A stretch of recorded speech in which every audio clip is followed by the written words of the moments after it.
After a series of October storms drenched much of Northern California, many might expect the state's reservoirs to be overflowing.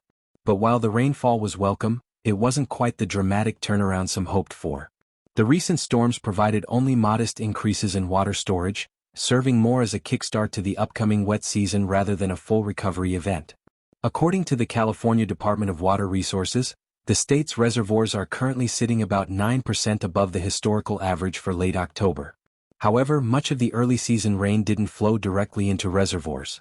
Instead, parched soils and dry watersheds absorbed the first wave of moisture, an important step that helps future storms generate more effective runoff later in the winter.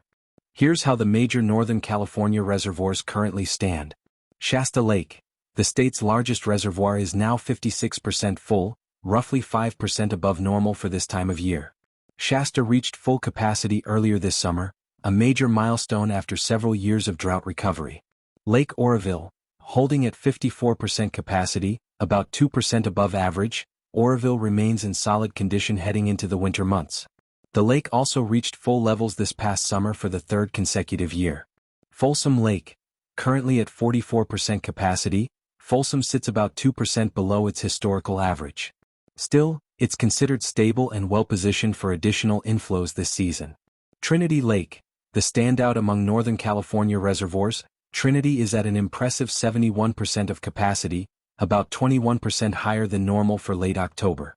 With La Nina conditions developing in the Pacific, forecasters predict a mixed winter pattern, potentially wetter across Northern California but drier in the southern regions.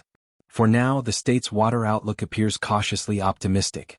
Reservoirs are holding steady, soils are primed for efficient runoff, and the foundation is set for the wet months ahead. If winter storms continue to deliver consistent rainfall, California could maintain healthy storage levels through 2026, a welcome sign after years of extreme drought and uncertainty.